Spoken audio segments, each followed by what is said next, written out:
ఇప్పుడు చంద్రబాబు నాయుడు గారు ఆయన జీవితంలో ఏమైనా చేసిన రాజకీయ తప్పిదాలు ఏమన్నా ఉన్నాయి అంటే బాగా కనిపించేవి ఒక 4-5 ఉన్నాయండి.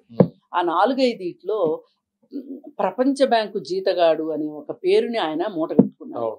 అయితే ఆ తరువాత వచ్చిన వైఎస్ రాజశేఖర రెడ్డి గారు వాటిని అంగీకరించారు, అమలుపరిచారు. కానీ ఫస్ట్ ఎవరైతే తీసుకొచ్చారో వాళ్ళనే గుర్తుపెట్టుకుంటారు ఎవరైనా.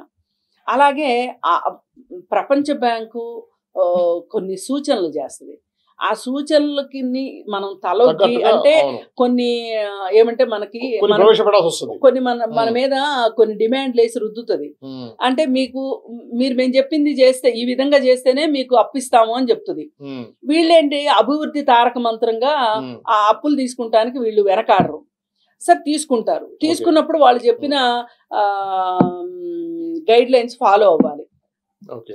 దానిలో భాగంగానే నక్సలైట్ల ఏరివేత అనేది ఆ రోజు నుంచి ఈ రోజుకి సాగుతుంది. కారణం ఏంటి అంటే అది ప్రపంచ బ్యాంక్ ఎజెండా. ఆయన అమలుపరిచారు కాబట్టి ఆయన మీద దాడి చేశారు.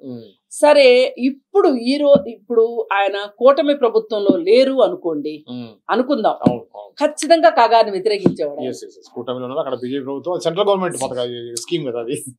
అది సెంట్రల్ గవర్నమెంట్ స్కీము. పైగా ఆ సెంట్రల్ గవర్నమెంట్ తో ఈయన అటక అవుతున్నాడు. మరి ఇంకా అంతకంటే ఏముంటది చెప్పండి.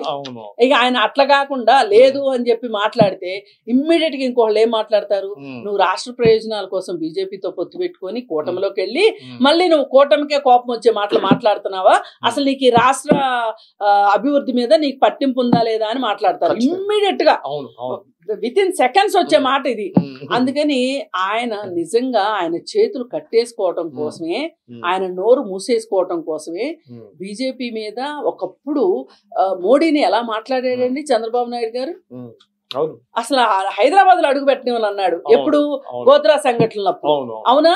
అది అయిపోయిన తర్వాత 2014 నుంచి 19 మధ్యలో అధికారం చేసిన ఆయన అధికారంలో ఉన్న సమయంలో 18 మధ్య నుంచి బీజేపీ మీద నిప్పులు జరిగాడు. మరి ఇవాళ ఎందుకు జరగలేకపోతున్నాడు అంటే కూటమిలోకి వెళ్ళాడు. ఆయన చేతుల్లో ఆయనే కట్టేసుకున్నాడు కూటమిలోకి వెళ్ళి.